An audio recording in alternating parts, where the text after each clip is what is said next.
They lived together in a part of the country which was not so prosperous as it had once been, about 3 miles from one of those small towns that, instead of increasing in population, is steadily decreasing.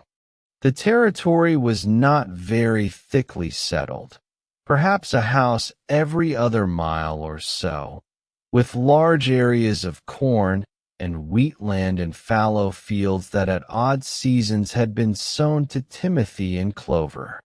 Their particular house was part log and part frame, the log portion being the old original home of Henry's grandfather.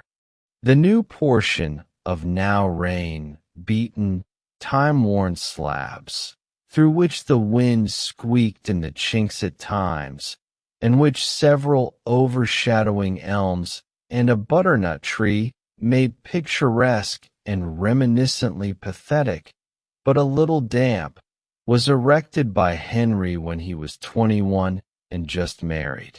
That was 48 years before. The furniture inside, like the house outside, was old and mildewy and reminiscent of an earlier day. You have seen the whatnot of cherry wood, perhaps, with spiral legs and fluted top. It was there.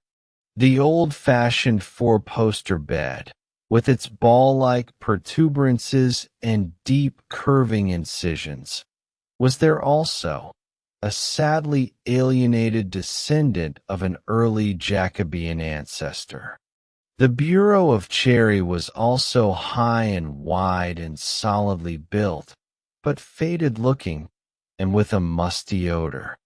The rag carpet that underlay all these sturdy examples of enduring furniture was a weak, faded, lead and pink-colored affair woven by Phoebe and's own hands, when she was 15 years younger than she was when she died.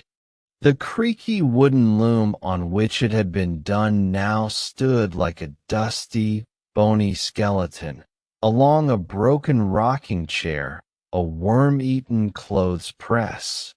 Heaven knows how old. A lime-stained bench that had once been used to keep flowers on outside the door, and other decrepit factors of household utility, in an east room that was a lean-to against this so-called main portion. All sorts of other broken-down furniture were about this place. An antiquated clothes horse, cracked in two of its ribs, a broken mirror in an old cherry frame, which had fallen from a nail and cracked itself 3 days before their youngest son, Jerry, died. An extension hat rack, which once had had porcelain knobs on the ends of its pegs, and a sewing machine, long since outdone in its clumsy mechanism by rivals of a newer generation. The orchard to the east of the house was full of gnarled old apple trees, worm-eaten as to trunks and branches, and fully ornamented with green and white lichens, so that it had a sad, greenish-white, silvery effect in moonlight. The low outhouses, which had once housed chickens, a horse or two, a cow, and several pigs, were covered with patches of moss as their roof, and the sides had been free of paint for so long that they were blackish-gray as to color, and a little spongy. The picket fence in front, with its gates squeaky and askew, and the side fences of the stake and rider type were in an equally run-down condition. As a matter of fact, they had aged synchronously with the persons who lived here, old Henry Reevesneeder and his wife Phoebe Ann. They had lived here, these two, ever since their marriage, 48 years before, and Henry had lived here before that from his childhood up. His father and mother, well along in years when he was a boy, had invited him to bring his wife here when he had first fallen in love and decided to marry. and he had done so. His father and mother were the companions of himself and his wife for 10 years after they were married, when both died. And then Henry and Phoebe were left with their 5 children growing lustily apace. But all sorts of things had happened since then. Of the 7 children, all told, that had been born to them, 3 had died. 1 girl had gone to Kansas. 1 boy had gone to Sioux Falls, never even to be heard of after. Another boy had gone to Washington, and the last girl lived 5 counties away in the same state, but was so burdened with cares of her own that she rarely gave them a thought. Time and a commonplace home life that had never been attractive had weaned them thoroughly, so that, wherever they were, they gave little thought as to how it might be with their father and mother. Old Henry Reifsnieder and his wife Phoebe were a loving couple. You perhaps know how it is with simple natures that fasten themselves like lichens on the stones of circumstance and weather their days to a crumbling conclusion. The great world sounds widely, but it has no call for them. They have no soaring intellect. The orchard, the meadow, the cornfield, the pig pen, and the chicken lot measure the range of their human activities. When the wheat is headed, it is reaped and threshed. When the corn is browned and frosted, it is cut and shocked. When the timothy is in full head, it is cut, and the haycock erected. After that comes winter, with the hauling of grain to market, the sawing and splitting of wood, the simple chores of fire building, meal getting, occasional repairing, and visiting. Beyond these and the changes of weather, the snows, the rains, and the fair days, there are no immediate, significant things. All the rest of life is afar off, clamorous phantasmagoria flickering like northern lights in the night, and sounding as faintly as cowbells tinkling in the distance. Old Henry and his wife Phoebe were as fond of each other as it is possible for 2 old people to be who have nothing else in this life to be fond of. He was a thin old man, 70 when she died, a queer, crotchety person with coarse gray-black hair and beard, quite straggly and unkempt. He looked at you out of dull, fishy, watery eyes that had deep brown crow's feet at the sides. His clothes, like the clothes of many farmers, were aged and angular and baggy, standing out at the pockets, not fitting about the neck, protuberant and worn at elbow and knee. Phoebe was thin and shapeless, a very umbrella of a woman, clad in shabby black, and with a black bonnet for her best wear. As time had passed, and they had only themselves to look after, their movements had come slower and slower, their activities fewer and fewer. The annual keep of pigs had been reduced from 5 to 1 grunting porker, and the single horse which Henry now retained was a sleepy animal, not overnourished and not very clean. The chickens, of which formerly there was a large flock, had almost disappeared, owing to ferrets, foxes, and the lack of proper care, which produces disease. The former healthy garden was now a straggling memory of itself, and the vines and flower beds that formerly ornamented the windows and dooryard had now become choking thickets. A wall had been made which divided the small tax-eaten property equally among the remaining 4, so that it was really of no interest to any of them.